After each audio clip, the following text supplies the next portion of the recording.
Welcome to the Hot Rod Hangout Podcast. Whoop, whoop. I'm Matt. And I'm Ashley. And tonight we got a special guest in the house. A long-time listener, first-time caller, Thad. What's going on, man? What's going on, everybody? Oh, just living a dream down here in sweaty Florida. So, Well, you got to be better weather than up here in Wisconsin. it's probably a little cooler up there. Today was 74. Oh. Yeah, it was it's probably 74 now. Yeah. That's probably more than that. It was like 94 and raining. So we had all the weathers. So quick update on everything we got going on. I got the cam put in the motor tonight.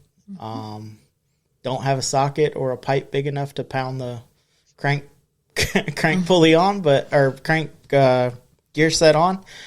So we'll have to wait till tomorrow for that. But nothing's really changed. We had a little hiccup in funding. Something that I thought was going to sell didn't sell yet. So waiting on some money, and then we'll get back to ordering parts and getting that together. Yeah. Now that that's out of the way, how's it going, Thad? Not much. Had to fix the car from driving it this past week. The anti-rotation bar on the rear axle bolt snapped, and so the drag link was dragging on the ground. I'm only home. That's always a good thing. That was exciting. Yeah. But you got that fixed, and everything's good to go now? Yeah, I changed out all the hardware with grade 8 instead of the crappy hardener or fasteners that they said with it. Yeah. There's a lot of torque in there. We'll see. Yeah. Well, not much. I mean, So what got you into the crazy car obsession? My dad had a big influence on that. I grew up in the back seat of a 78 Ford F-250. Nice. You know, big block 460, 30 over type fender headers, and he built that when I was 4. So I remember when I was a kid, I got to help him out a little bit with it. But then, it was throughout the years, me and him always talking about building projects, but sadly he passed away. So now I'm here doing it. Sorry to hear that, but building his memory. Oh, it's all good. It's all good, exactly. So we still got that truck that I grew up in. Heck yeah. Awesome. So hopefully need to get a body for it because he drove it daily for 15 years. And Wisconsin salt rusted it all out. Yeah, that's the one bad thing about up there. Yep. There's what's left of cars up there usually not worth having. Right. Well, luckily the frame's still good. Oh, good. That's good. Well, it's an extended cab, so it's a little harder to find. Okay.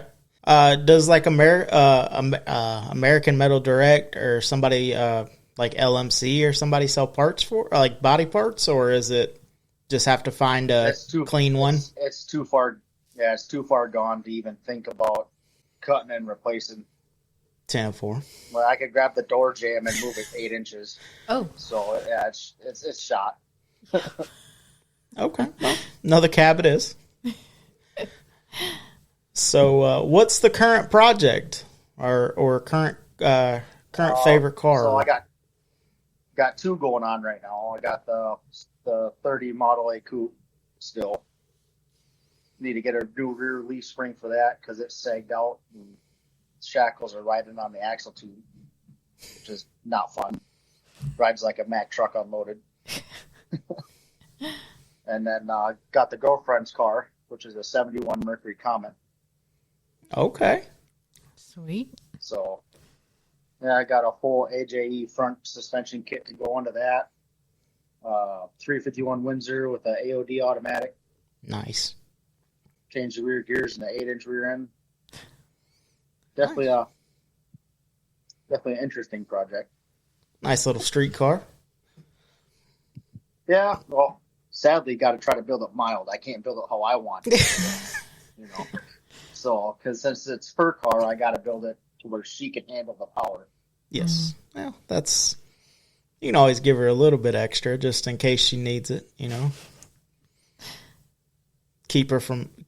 tell her don't drive it in the snow or anything in the winter where the roads are slippery.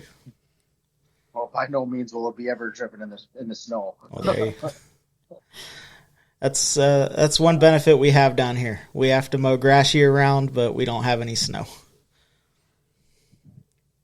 I mean, I'll deal with mowing grass all year round. This snow stuff kind of puts a damper on things. Yeah, we stopped doing car shows because it's hot. Y'all stopped because of winter and all that other stuff. So, what do they call that? First world problems? Yeah. Oh yeah. So, what's the car that got away? Whether you had a chance to buy it and it didn't, you couldn't put it together, or car you got rid of and regretted as it was pulling out of the yard. I really don't have any I've regretted. None of them were like my dream car to be, that's what I wanted. I just had it or acquired it.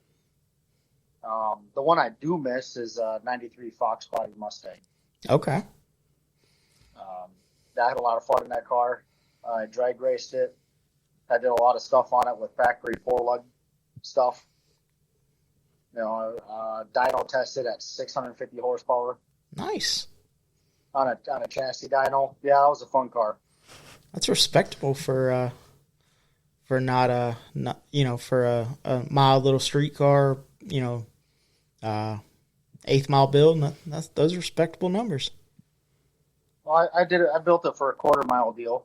Oh. And the quickest I went in it was the quickest I went on a cool day was 1190. That's respectable. Right. And not a lot of guys are stretching Fox bodies to quarter mile. That's a little short wheelbase for that. That was fun. A lot of people may call crap on that, but I got videos and time slips to prove it. So. Hey, it don't matter. If you're not getting people asking questions, then you're not doing something right. Right. Yeah. We talked about that right before you went on. Yep. So you said none of them were the dream car. So unlimited budget, what would you build? What is the dream car? Eleanor. You and many people. That car. I love that car. I love the 420, the 427 single overhead cam build and all that. I think it's the single. Ashley happens to share that same. Yeah. Yeah, I agree with you there. And when we were, what was it, 2 years ago now? We went to the Philly Auto Show, and when we were there, we saw Eleanor number 2. So, because, they can't call it just Eleanor, even though it's just a replica. Right. But they did a pretty clean job replicating. It was a coupe instead of a fastback. But everything else was painted, and it resembled the car. Yep. Yeah, you can't build Eleanor or Ford will be knocking on your door. Yep. Yeah, that would be my absolute dream car. I'd settle for like a Plymouth Superbird. Still another $200,000 car.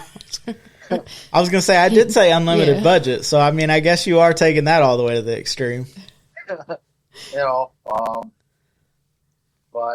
I have a chance to buy the number 3 on that list, which is a 55 Chevy Bel Air.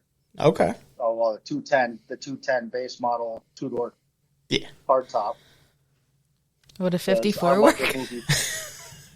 A 54 is a little gone for Wisconsin weather. Yeah. I love the movie 2-Lane Blacktop. So yes. I've always wanted, 454, 4-speed Bel Air with the flip-up fiberglass front hood. Heck yeah. Yeah, I've noticed here lately there's been because there for a little while you couldn't, if it was a Tri-5 truck or car, you couldn't really find them. And if you did find them, they wanted, your firstborn child. But here lately, I've been starting to see a lot of them pop back up. So yeah, because they bought them all, and they realized they needed too much work or more work than what they wanted to put into it. Yeah. Yeah. And a lot of the aftermarket, I've said it before, the aftermarket picking up the aftermarket sheet metal companies and stuff like that have basically made it where there's no car that's too far gone. It's may take a lot of work, and it may be worth a whole lot more, or it may be worth a whole lot less than you have in it to make it that pretty, but you can bring anything back, or almost anything back. Well, it also depends on what you're doing with it. I mean, you can order a whole 69 Camaro body. Yeah. I don't know if that's the same way with one of the Tri-5s. Oh, yeah.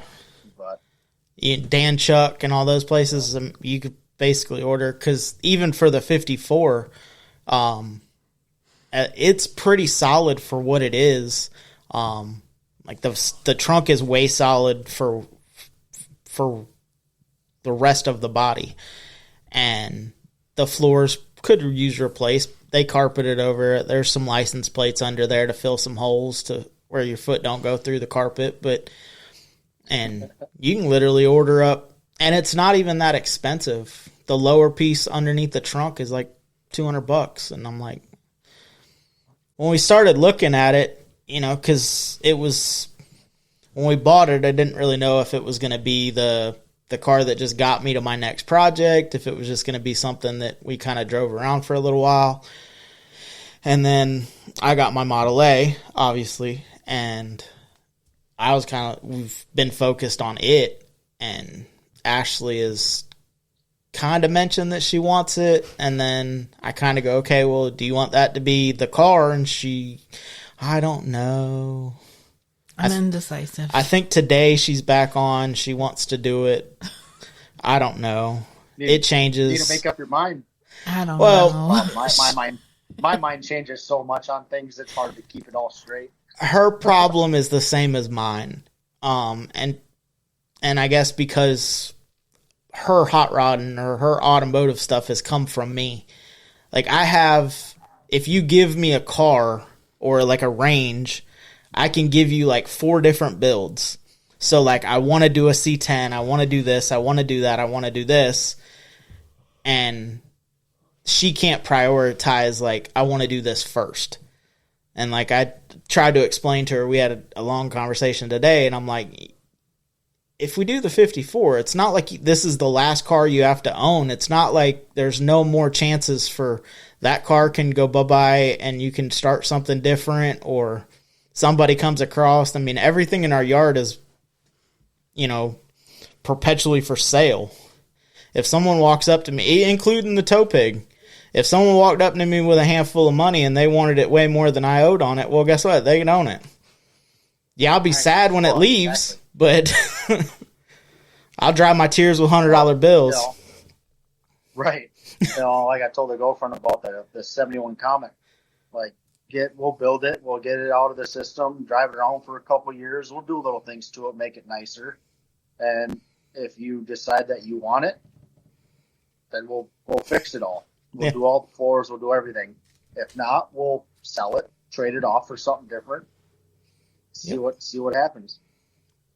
First step is to get it running, driving with really nice suspension and driveline, and let's see where the road goes. Yeah, the 54's never really been for sale. I've posted it a couple of times just for feeler post, but it's had a for sale or trade sticker on it since like 2 weeks after I brought it home. When I started driving it around more, it got a for sale or trade sticker. If somebody pulled up to me next to me and wanted to pay me some money, I'd walk home. Follow me to the house. I got the title. Right. I don't care what it is. I would say, but it doesn't have to sell. And if she wants it, which right now I think she's in that mode again. We'll do some rust repair and make it a little prettier, and definitely put an automatic in it so she's more comfortable driving it. And we'll see how it goes. What's it got in it now? An S10 5-speed. Oh, it's still not terrible. No, but it still has forgiving transmissions for. Well, it still has the floor clutch. So if you let it out a little spirited and it doesn't catch all the way, then it wants to jerk and it makes it worse because now the clutch pedal's moving with the body, and some of the synchros are out, and she she's driven it. She just not as confident as she could be with it, and that's partly my fault. I need to take her back to the big parking lot and, tell her get to getting. What motor's in that? It still has the 235. 235? Yeah. Yeah, it's stock motor, S10 rear end because of how low it was, which it's still low. It's just we've raised it 2 inches in the rear and like 4 inches in the front so we could both ride in it. That car was dummy low when we got it. But that was a whole that I could do a whole podcast on how the fuckery of that car. But still haven't figured out. That's stock springs and it tucks tires. I have no clue how it does that, but it is what it is. But yeah, that's. I don't recall ever actually seeing a 54 Chevy. Right, Chevy? Yeah, it's a Chevy. I can't. I don't. None of my friends have anything like that. So I think the oldest car my friends have is like 1980. Yeah, we. A friend of mine has like a 1977 truck, but that's not the same. Yeah, we have the 29. We got rid of the 32 cabin bed. I still have 32 chassis sitting back there. Yeah. That I've ravaged parts off of.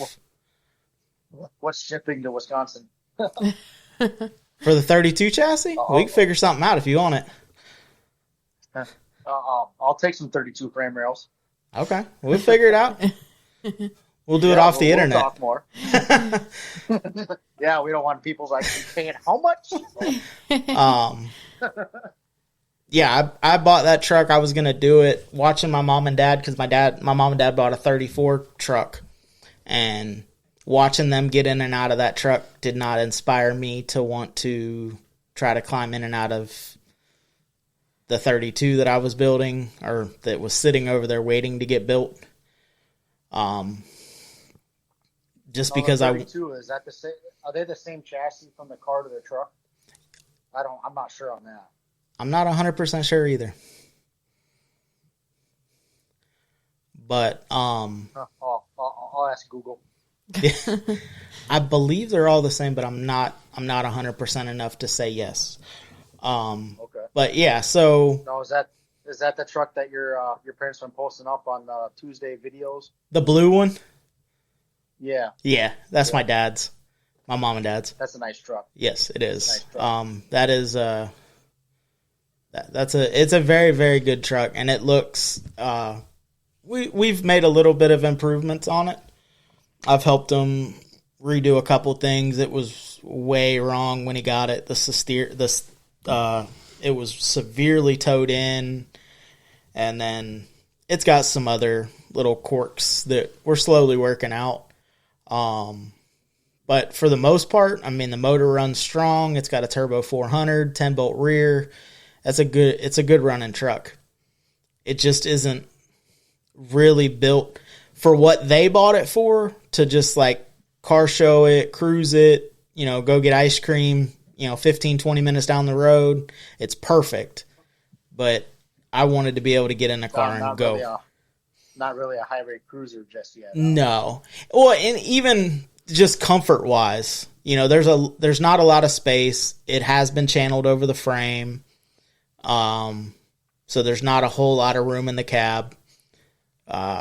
Seating position, if you jack the seat up enough to get angle at your legs, then your head's in the roof. It's not really built for like the type of driving that we were trying to build a car for. Because like my 54, it does that perfect.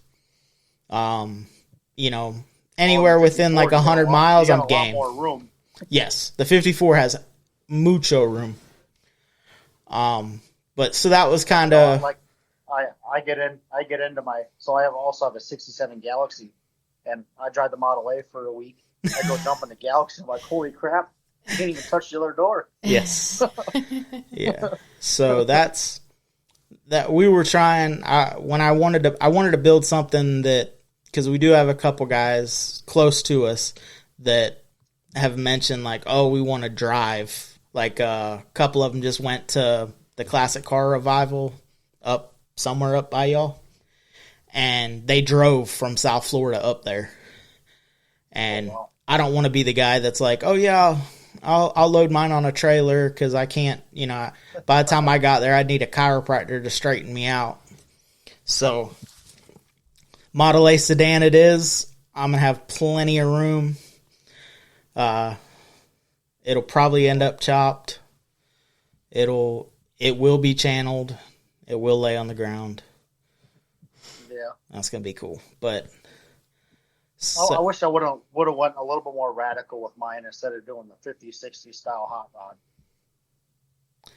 And I know the viewers or listeners can't see it.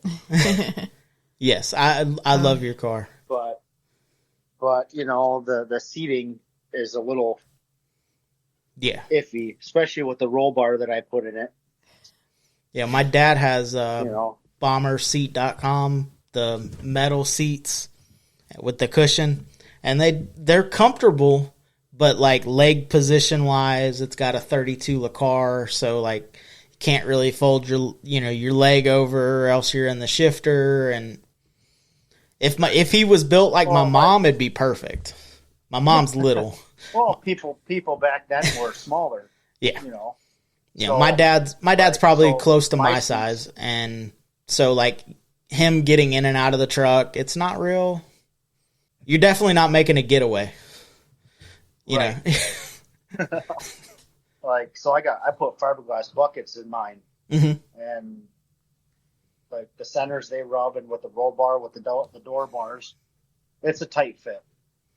And everybody's like, well, you can put a Dodge Caravan seat in there. Mm-hmm. Like, I don't even know how they do that. As I tried putting one in there and it didn't fit. What? It was the middle row of a 90s Dodge Caravan. There's two of them, though. And there's two different ones. My dad has the right one. And we tried to put it in his truck, and it just didn't work. So, Space-wise, it fit. It just didn't gain anything. Okay. For a while there, I was running a rear seat out of a Suzuki Intruder, or a Suzuki Samurai. Okay. And that was okay. Wasn't the most comfortable because they're designed for not a whole lot of people. Yeah. So I decided to go with the buckets, and I'm running a 1950 Ford F1 steering gearbox. So you're limited on the length of the steering shaft. So my arm, like if I sit all the way back in my seat for where my feet placement's okay, and I'm not like trying to shove my knees through my chest, my arms are all the way out, which not very comfortable at all for long trips. Oh, you use the whole F1 steering. Correct. Oh, okay. Yep. I modified the mounting flange to the 30 Model A frame. Mm-hmm. So I cut the snout off and used the 2-bolt mounting flange.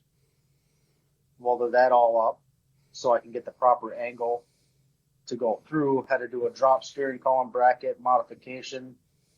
So I extended a stock model or a 32 column drop 4 more inches to make it line up. Nice. But it could be nice if it was like another 4 more inches longer. Yeah. We're going to have that issue with my Model A is I have a nice steering column that I would like to use, but I don't know if I'm going to be able to use it because I'm probably going to end up having to go with some type of cowl steering. Cowl steering? Are you trying to keep it like the more traditional, like either through the frame or through the cowl? I have to do traditional steer. I can't do cross steering because of it going up and down. Oh. It would pull the wheels left and right when it went up and down. So you could do it like the drift cars where they got the yellow tape in the center on the top. You have one for low and one for high. I get, yeah. So yeah, I had all that, and that was the thing is like I had started squirreling parts up for the 32 truck build, and a lot of the stuff some of the stuff I could use, but like I had chrome spindles on the 32 on the front end. I had chrome brake drums, so I bought brand new brake kit, juice brake kit. Okay. And now I went with a Camaro rear end because it's the widest rear end that I could find. So the lug pattern on the rear changed, and I was like, well, to make it simple, I'll change the front to a 5-on-475 Chevy pattern, just so all my rims are remotely the same. And with that, I was like, well, if I'm going to spend money for new spindles or for new hubs and all that, it's only like another $100 to make them disc brakes. I might as well just buy the disc brake kit. And then that starts the whole rigmarole of like, well, I have all these parts already. Like, so some stuff's getting used, some stuff's going to be for sale. And then, of course, I'll have a What power plant are you going with your Model A? Small block with a tri-power. So you just didn't say, instead of messing with that Camaro rear end, just going 9-inch. Well, I have a 9-inch. It's not wide enough because of the tires having to be so far out because the body is going down and the body goes out at an angle. Right. So right. Makes sense. Yeah, that's down a rabbit hole, really trying to figure out how to figure it all out. Yeah. So I found the body's not square and suspension travels at an arc and. Yep. So you're still on top of the frame, right? Yeah, I built a high boy. Yeah. So with the original chassis that I was going with was a 512 Bolin Brothers, and I was just going to leave it static, and it was going to be slammed. You have to cut the body 12 inches for the axle to come up. So we're going to be at like 20 inches that we're cutting the body up. So it'll actually go past the fender well type gimmick. But it'll be... How much of a transtone are you running? All of it. It'll be huge. I haven't got it in there. I got to get the chassis, and then I can set the motor and trans in there and figure out all of that. But it'll probably be... Yeah, you're yeah, it's going to be big. Way more extensive of a build than I have ever dreamed of. Fortunately, I mean, it's crossed my mind, but that's extensive. I mean, well, shit, last June of last year, my frame was on my weld table getting boxed in.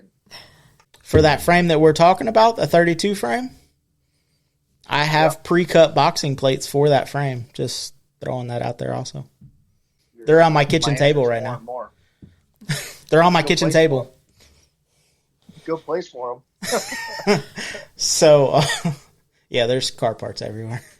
Yeah, so it was, fortunately, I was going to just have a frame built, Bolin Brothers, Vape Head, somebody like that.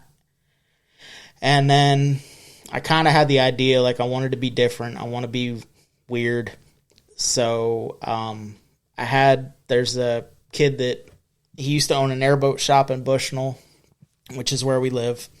And I went and talked to him, and I was like, hey, man, this is what I'm interested in doing. I want to make it weird. I want people to, like, kind of question it. He was like, that sounds awesome. Unfortunately, I don't have no time. And I'm like, well, that sucks. So he got me in touch with BP Customs. Shout out to them. And I went to him and I was like, hey man, this is what I'm thinking. And he was like, well, I suck at drawing. Don't judge my drawing skills, but this is what I'm thinking. And I'm like, okay. And he sent me a sketch of it. And I was like, hey, that's exactly what I was thinking. So come take some measurements and let's get to getting. And so once we get the chassis, once he finishes the chassis, then I can get the body over there and we can start building the floor. Because I'm going to set the body up. I'm going to build the floor so the body sits on the ground. And then I'm going to go back and put a rubber isolator between the body and the frame just to give it a little bit of something or other, which means that the body will actually be off the ground probably like a quarter of an inch. That way I don't have to worry about if I set it on something, it crinkling the body up. It'll hit the frame first. But I'm excited to see your build done. That'll be cool. Me too. I told Ashley today that I said, enjoy this one because I'm never doing this to myself again. I'll do another big build. You say that now. No, hold on. I'll do another big build. I have no problem with that. The time constraint. I opened my mouth. I opened my mouth and I made a commitment, which it's fine because where it's going to get parked at is in a group of rat rods. Fortunately for me, I also have a 54 Chevy that fits in that category. So if it's not there, it's not that big of a deal. Right. But I committed that Model A to November. Are you building it like rat rod-ish, or are you going to do a nice paint and do the body nice? It is probably going to be bare metal for November. I haven't decided if I'm going to paint it and go through all of that extra stuff. It's going to be more Bondo work it's going to be more sweaty driver than full out show car. Okay. So like I want it. So it's going to be it's got the motor is Super 97, 3 Super 97s. I painted the motor. It's going to have black valve covers, black oil pan with the fins that are machined, aluminum heads. I have a Gilmore drive set so it'll look like it has a baby blower on it, which it won't, but I don't have blower money. So, and those pulleys are all polished. So it's going to have a little bit of bling, a little bit of grunge. The wheels are going to be gloss. The frame's going to be painted gloss. So it's going to kind of be the working man's show car. Nice. Yeah, I like that. Where I'm not scared to take it out. My big thing is I was that little kid at car shows that wanted to be inside cars and wanted to look at cars. And so I want to be that for them. At Turkey, if a little kid walks up and wants to sit in it, go for it. I want it to be grungy. I want it to be, I don't want to have to it's raining, let me go cover my car, or, I can't drive it because of this. It's going to be a pretty driver. Yeah, it's like mine. It's straight primer. Yeah. As the words of David Freiberger, as soon as you paint something nice, you have a certain expectation of it being nice, and it never hits that expectation. Yes. We like to say shiny paint causes stress. I like that too. So, what is a show or event that you try to make every year? Well, Iola is one of them, and that's worldwide known, or nationwide known at least. It's the biggest swap meet car show that I've ever been to. I actually met, I don't remember his name, but he's the painter on Counts Customs. Okay. Danny, I think Danny is the main guy. Yeah, Danny, and then I can't remember him. And I know you're talking about. He's the painter, and I met him walking around Iola, so that was pretty cool. Last year we had Derek from Vice Grip Garage. Cool. And they had a couple of his people going around buying engine parts because they're trying to get a car running or doing an engine swap at the show. Nice. So that was pretty neat. But I tried making that one every year because you got numerous, I forget how many acres it is.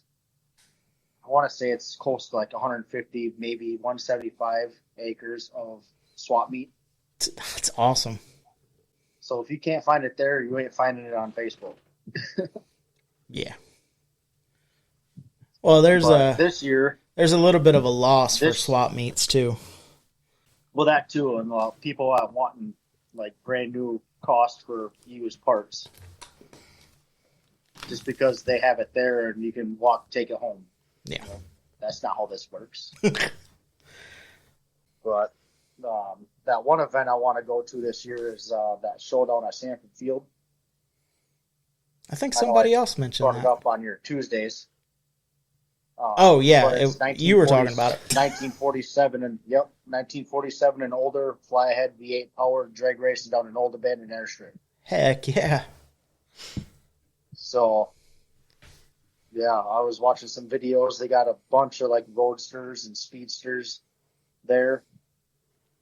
I talked to a few people that actually been, and they've recommended me to go to that. So I got to make it. It's always a good time when you get around people that kind of Yeah. share the same mentality. Oh, it's great. So my cousin, he has a 65 Ford Falcon that he completely redone. Nice, badass paint job. Perfect. 400 Clevo engine in it with a 4060 trans. 9-inch 4-link. Badass car. And we went to our like Thursday night cruise-ins here, and we parked next to each other. I had more people talking to me about my Model A than he did talking to him about his Falcon. So that was awesome. And what's great is he helped me wire my car. So Nice. Yeah, we have a similar story coming, hopefully. But so what's a show or event that you've never been to that you would like to go to besides the one that you're going to make this year? Simcoe. Okay. Everybody in Wisconsin that has been to Simcoe keeps telling me I need to go. It's 1964 and older only. No dualies, no like show cars. They don't want original. They want modified. They want rat rods, hot rods, big motor. I've never been. I've always wanted to go, but this year I'm gonna make it there. They do like the flamethrower vehicles, giant burnout contests. Sounds like an awesome time. So, pinup girl shootouts and stuff like that. Now, does your girlfriend participate in this with you? Does she like to go to the shows and whatnot? She goes to the show, but I'm trying to talk her into doing some pinup stuff. Aren't we all, bud? Aren't we all? Not working well in my favor, I'll tell you that. Ashley, I've gotten Ashley to do the little bump in the hair, but that's about as far as we've gotten. That's it? And not very well. No, your hair looks good when you do it. You don't need to do much. Makeup, hair, and like that polka dot sundress. There you go. There you go. Anyway. Ashley used to be a hairdresser, so she can do it. She can do the hair. I can't get her to do it on herself. Oh. It's different doing it on yourself versus doing it on someone else. Someone else's hair cooperates. I'm with you, Matt. She needs to do it. Well, I don't have any hair, so Well, neither does he. That's all. it's all here. If I could figure out what grows it on my face, it grows everywhere but the top of my head. So, yeah. So, How about you guys? Like, same question. You guys, like, any events that you've never been to, you want to go to? So the one that we make every year is Turkey. It's at Daytona International Speedway. It's a 4-day, well, 3.5 day. Yeah. Swap meet, car corral, car show, but it's no trophies. So it's like, which we like those style. Usually we tend to like that better. Because it's not really about the trophy. It's about hanging out, talking about your car, talking to other people, getting questions answered, being there for people. That sounds very, very similar to like the Iola event. Mm-hmm. And also with turkey, you have turkey nights, which it used to be not put on by the actual show. It was just a gathering in a parking lot. And then they figured out like, oh, well, if we put this on, then more people will come and they'll behave themselves. So they do cackle fests, but they keep it to a minimum. Bring a car out, blow her car, wrap it off a couple of times. Okay, put it away. Give it some time to set. All right, next car wants to do it, fine. They'll let you do a little spirited driving when you leave, but it's not just out takeover style, killing people in the middle of the road. That's keep the Mustangs away, right? And then there's also Sorry, Mustang owners. Nah, you're good, but you were one, so you fit in that. No, hey, that's Eleanor's okay. different. He had a fox body too. Oh, that's true. I had a fox body.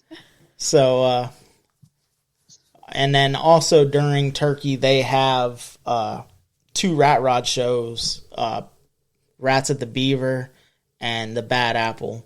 And Bad Apple does give out trophies, and that's really the only trophy I ever want to win. It's a CNC cutout apple, and it's red, white, and blue. So, America. Oh, nice. Nice, yeah. That's the show that we try to make, or that's the show we do make every year. Is that like a best in show trophy, or is it? No, it's 30 of them. Yeah. Oh, 30. Oh, okay. So I got a shot. Like judge's pick type deal. Yeah. Yeah, I think so. They do like best in show, but then they have like other categories, I think, that they go over, but it's like, you got 50, because it's very crammed in there. So you got like maybe 50 to 70 cars crammed in this little area, and you got 30 trophies to hand out. So your chances are decent. But they do. So you're saying I got a chance. Yeah. So both of those shows do the pin up. Both of them have bands. They're both at bars. So you also have other people that aren't car related that kind of come around. They just stop to have a beer and notice there's a car show or cars. So you have people walking around, and that kind of covers everyone's welcome. And that's kind of more our style. Like, I don't think, obviously, we mess with 65 and down stuff right now. But everybody has a ticket, everybody has, we like old stuff, but if you like new stuff, that's cool too. So you'll have everything from C10s to, I don't know if you watch YouTube, but Peace and Grease, Corey Wheat Customs, and I've seen them. I've seen them before. Hooker and Blow was there. And then they also have the guy, he travels around the country, and all he does is the flamethrower. He's got like I think it's a B model Mac, and he goes through, I think he said 20 gallons for his show. It shoots flames like 100 and I think he said 120 feet he gets up when it's on full spray. Wow. So that's always a good time. And it's literally right in the middle of the bar. So like the boardwalk is around and he's shooting flames up the middle of the so it's awesome. I need to come down by y'all. Thanksgiving weekend every year. Skip the turkey. Come on down. Oh, come on down. We eat turkey at the Airbnb. So the problem is like that timeline. That's hunting season. That's true. That's my favorite time of the year. And y'all have good hunting up there. So we have dogs. Like our deer are like dogs. So I shot a buck last year that field dressed out at 220 pounds. Our deer aren't 220 pounds on their hoofs. I've killed one deer in my life, and that was with my motorcycle. Well, well, that's rough. Glad you're still upright. That was a really good deer, though. But yeah, that was. You keep it? Yeah. It got loaded with the bike. Or did it get bounced off and ran away? No, it died. I center punched it. But yeah. So and then a show that we want to make, or a couple of them. Obviously we want to make SEMA one year, but Viva Las Vegas, Lone Star Roundup. I've been there. That's awesome. That's a good place to go. Of course, the West Coast shows, Moon Eyes, Grand National, just to say you've been there. Even LST, that was good. LST, the Lone Star Throwdown. Yeah, I believe LST now that they're kind of cracking down. I think it's going to get better. Yeah. Last year they kind of had some hiccups with people not being real smart. So hopefully they get that under control. Well, the few times I've been there, it was I was out in the boonies with my friends, and they did like the audio competitions. Yeah. So like way off to the side, other end of the parking lot. Yeah, that's where we were at. Well, that's the show a little bit, but it's not the show itself; it's the people that it draws. Unfortunately, the crowd that show draws have lacked common sense in the past years, shutting down roads and doing the takeover stuff. And I love Texas, but some of them people down there maybe I shouldn't say that. Yeah. Edit that out. Nah, you're good. We were supposed to go to Texas. We were supposed to go to Drag and Destroy, which is a notorious mini. It was more catered to mini truck stuff. I heard about it. Yeah. It got canceled, so we won't be going to Texas for my birthday, which is good because that gives us more time to get the Model A done. Because I originally had promised the Model A for that, and that, yeah. But yeah, I lived in Texas for 10 years, so I guess I'm allowed to talk shit about Texas residents. Well, we owe a lot of our support in the beginning of this podcast to that other podcast in Texas. So shout out to the hometown hot rodder. Yep.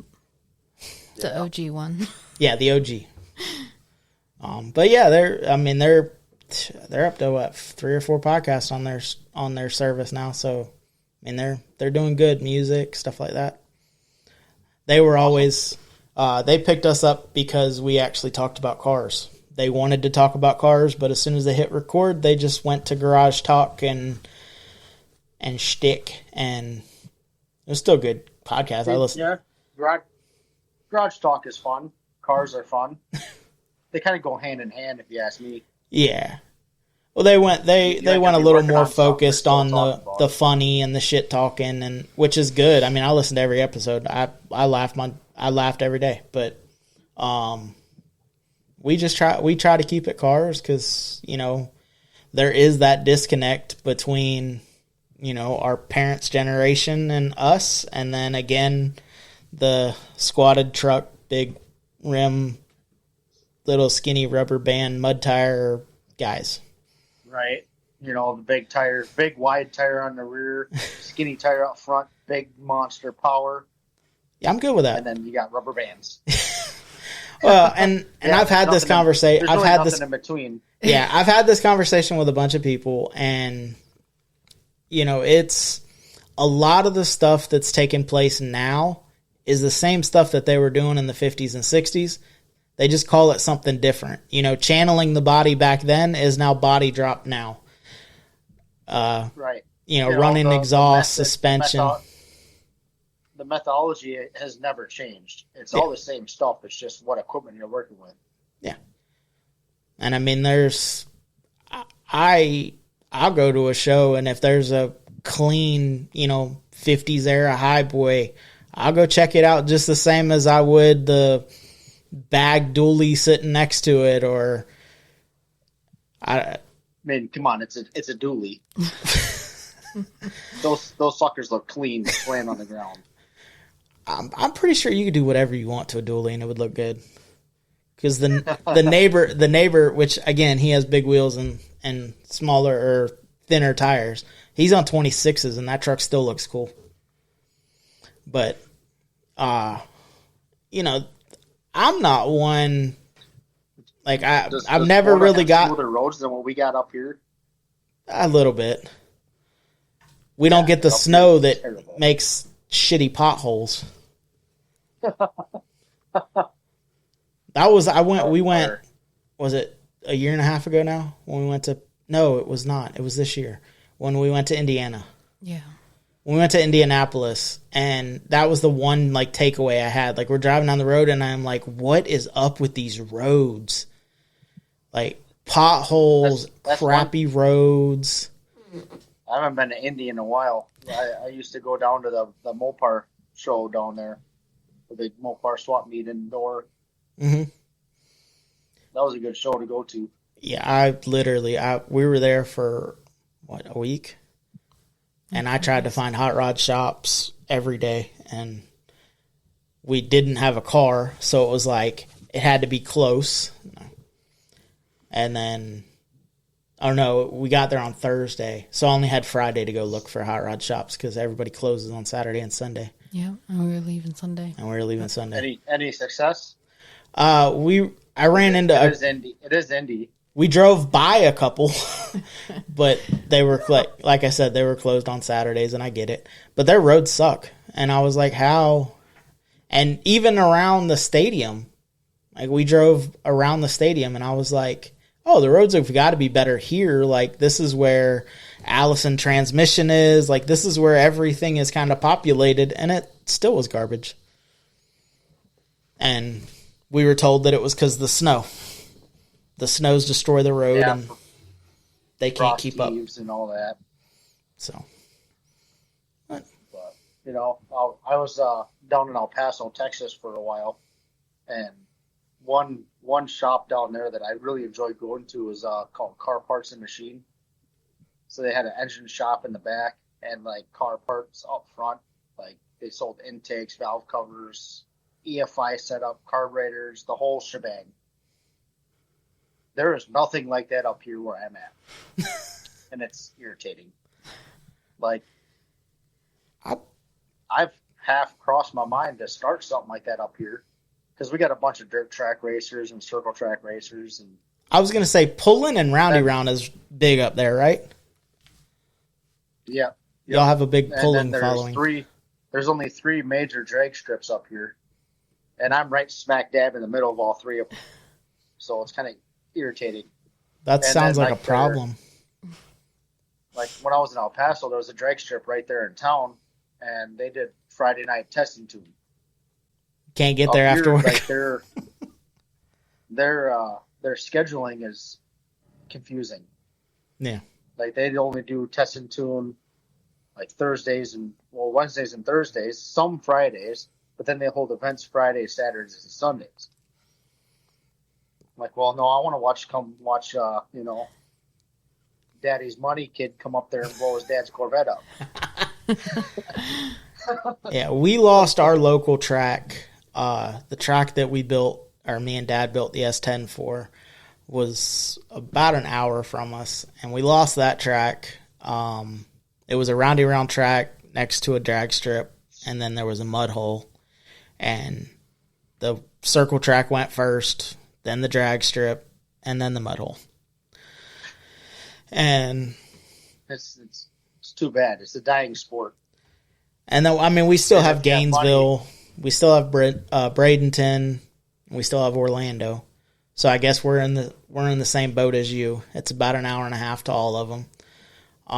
Right. But even people, you got to plan. You got to plan your whole day just to make a trip over there. Yeah.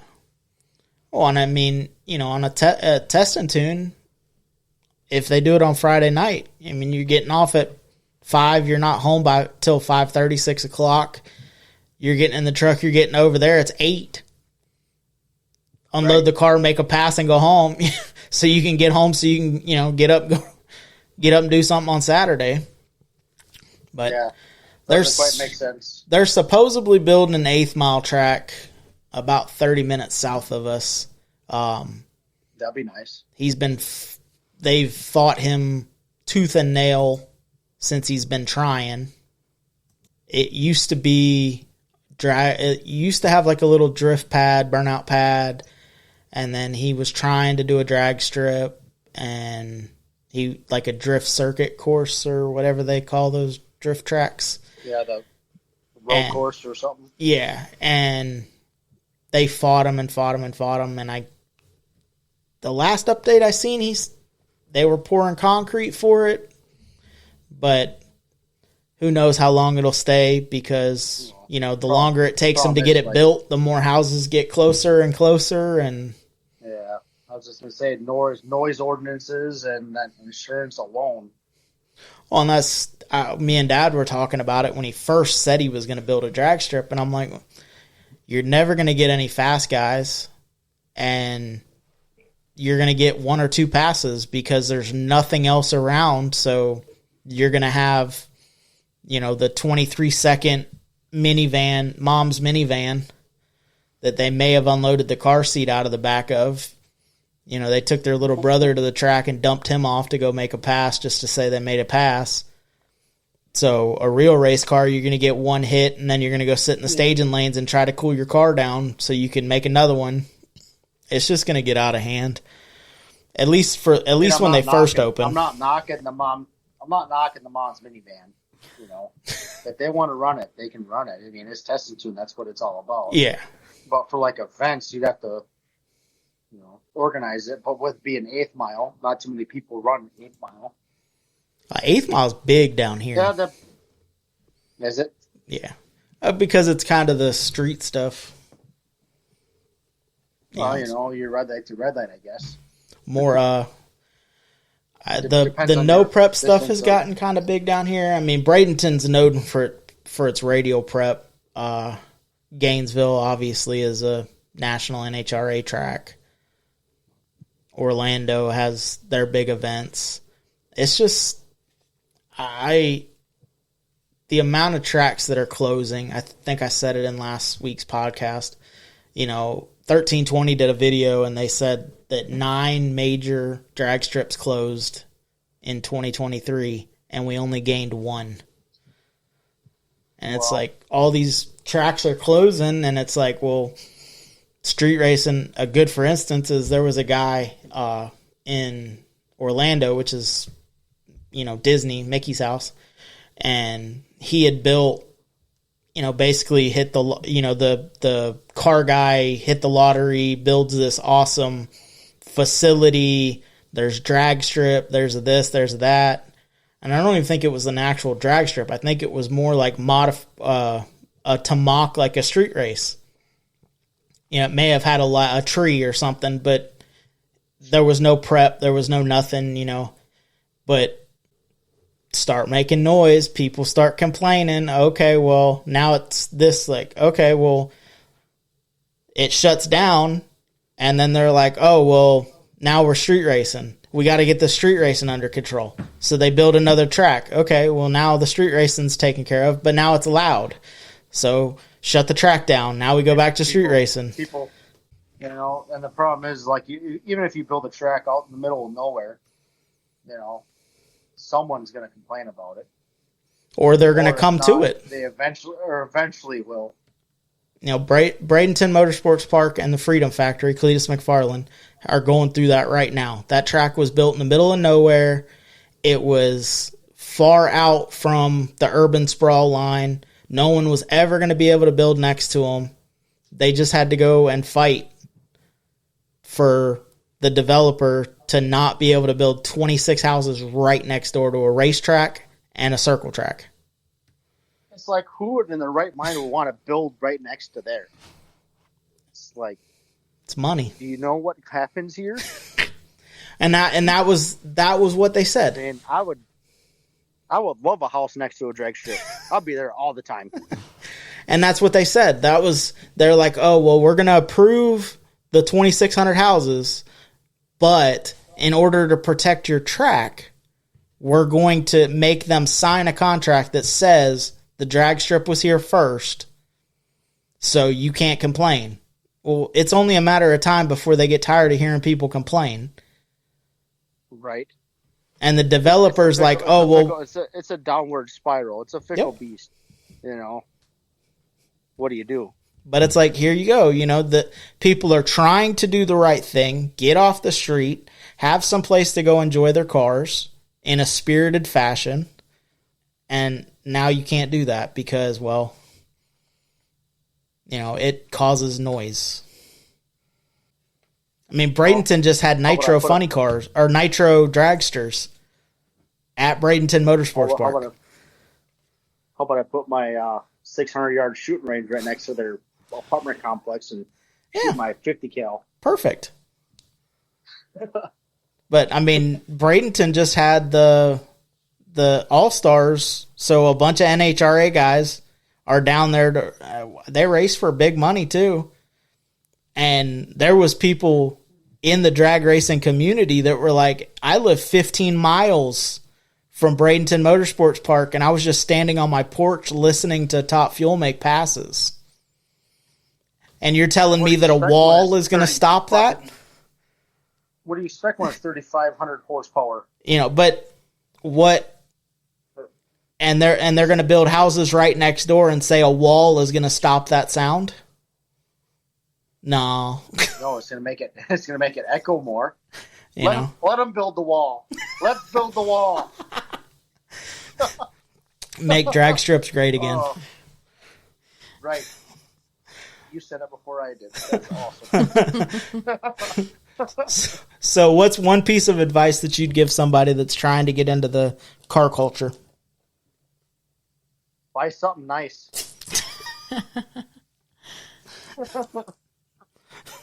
Or work up to something nice. Rust free. Yeah. No, man. No, the only thing I could give out for advice would be build what makes you happy. Heck yeah. Don't listen to the naysayers and the haters and the LS swap guys or, you know, whatever. Build whatever you want. Do it and do it right so you don't kill yourself doing it. And be safe. Wear your face shields. I learned that lesson the hard way. I got a grinder to the face last year. Cut me up from my lip up to my cheek. So, wear your face shields. It's the first safety one we've had. Yeah. It's good. Well, almost died. Well, I wanted to shock at the hospital, the whole fun shebang of that. Oh, my. Not fun. But it didn't affect the beard. Yep, definitely. So we're okay. No, it was from right here up to about here. Nice. Jeez. Just, did you roll the beard up to clot the bleeding, or? No.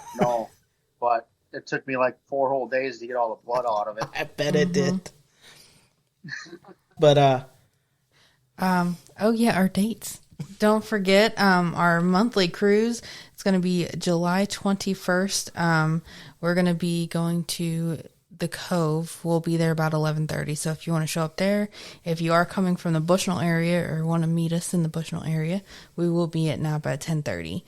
And then also in that same weekend, July 19th is the Third Friday Cruise-In in downtown Inverness from 5 to 8. Roads close at 3, and they start parking at 3:30.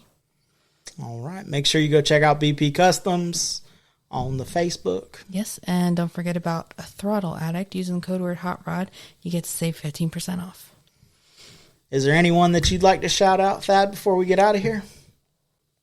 No, man. Just everybody in the hot rod community. Keep doing you guys. Keep supporting each other. Because, for example, me building my car, I had nothing but the utmost support out of everybody. No naysayers. Nobody saying you should build it a certain way. Just keep that up. Yep. Yes, sir. Let's make it a community. Let's make it a family type deal. All right, guys. Get out there and build your shit. Yes, Heck sir. yeah. Till next time, guys, get out there and drive your shit. See ya. Later.